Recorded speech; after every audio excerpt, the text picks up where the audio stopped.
All right, everyone. Again, the decision couldn't be more stark. Donald Trump has Ron Paul on board, and now Liz Cheney is trying to get George W. Bush on board with the Harris campaign. I think it's time that you endorse Kamala Harris, Mr. Bush. Firstly, I don't know how that's a good idea. George W., when he left office, had abysmally poor approval ratings. His legacy is one of wars for profit and dysfunction at every level.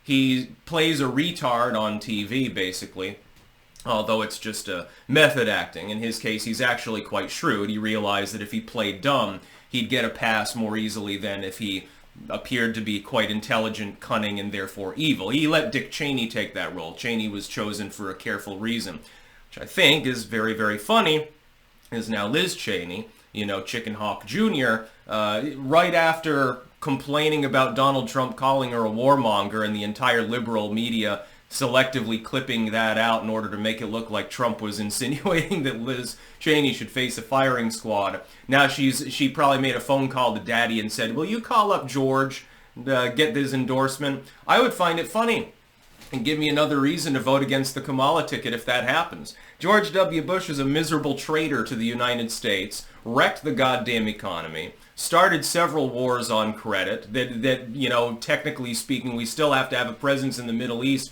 mainly because of the problems that he caused. He totally botched everything. He name an accomplishment of George W. that doesn't involve outreach diplomatically to West Africa, or expanding, maritime protections for, coral reefs and shit around Hawaii.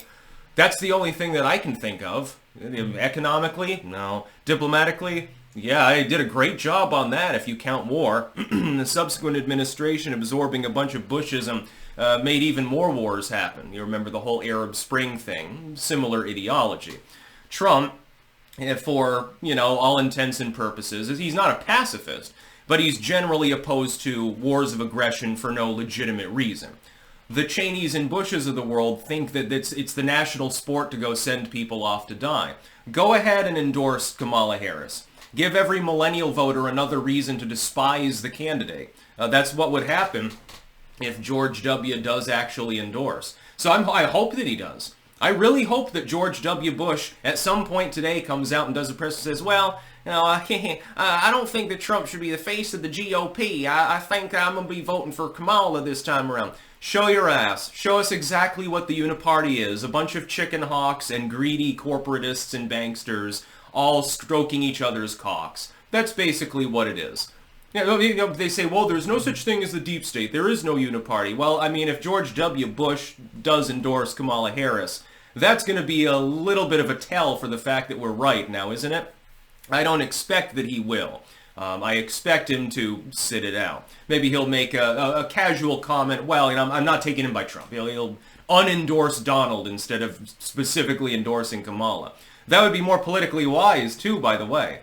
I would note that if the Bushes and Cheneys hate you, you can't be all that bad. It goes back to something that I said years ago, which is that when you look at the massive amount of persecution, and you look at the system as it is, we know that the system is corrupt.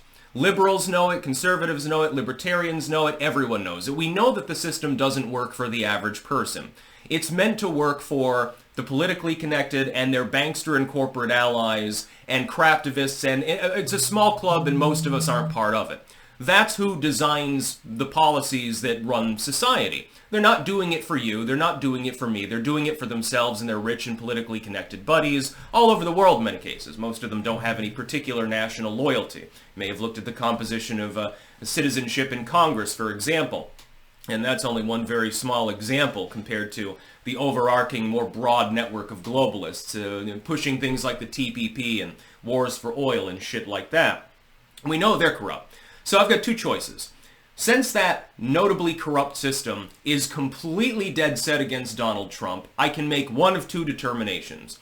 Trump is a unique villain, so villainous, so unhinged, so evil and insane, that all of the people that I know are corrupt suddenly dropped their corruption to stop him.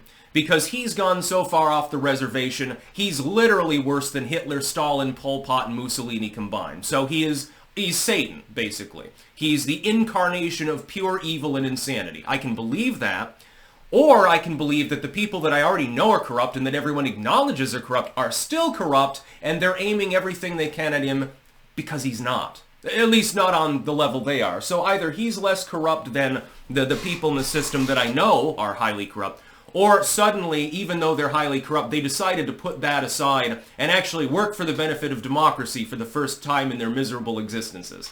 I think Occam's razor comes in here. It's much easier to explain that by saying, oh, they just hate Trump because they're corrupt, they're still corrupt, and they want him out of there. They don't want him to be in the party anymore. So yeah, George W., please, do endorse Kamala Harris. It would be very helpful for the Trump ticket. I don't think there are a whole lot of Republicans that have nostalgia for George W. that don't already have TDS anyway. Oh my God, the Bush years were so great. Yeah, they were wonderful. Yeah, it's live coverage of CNN and dead bodies and shit like that. Or you remember that time that those mercs got captured by enemy forces and they were burned and then hung off of the overpass there. Yeah, that was a great time, wasn't it? Yeah, or 9/11 in general and the fallout from that. You know, when the Bush administration was trying to spy on your library records and shit like that, and develop the concept of free speech zones, which are still kind of used today for protest purposes, etc. Keep hecklers away from George W. Or the latent Occupy movement that comes after because corruption was so rife throughout the Bush-Obama years. Yeah, or attacks on journalism, censoring the airwaves, literally causing the rise of satellite radio, by the way, in the process, interestingly enough. The culture war at level red, moralism up the asshole. Yeah, Bush was such a great guy. A symbol of progress. He's a symbol of regression back to the old mean of stupidity. Yeah, if you want, the GOP tends to be the stupid party. George W. Bush is probably example number one. Although, again, in his case, he was pretending for political reasons. But the general colloquial understanding of George W. is he's a retard. Yeah, that's exactly who you want to endorse you for the presidency. And Kamala seems to love the idea, but she keeps making dumb mistakes over and over again. So I mean, it would be a mistake to accept W's endorsement. Be better to say, well, I thank you, George, but, you're not a fan. That's basically what she should say. I don't know if she has the intelligence or tact to understand that. I love it. Kamala Harris fans are like, yeah, we got W. Yeah, you've got W. That's a good thing, all of a sudden? You used to refer to him as Hitler. If anyone was more Hitler-esque, it would be George W. over Donald Trump, certainly, with all the warmongering and crazy shit that he did. He was totally in favor of censorship. He was totally in favor of moralism. Totally in favor of big spending. Totally in favor of wars on credit.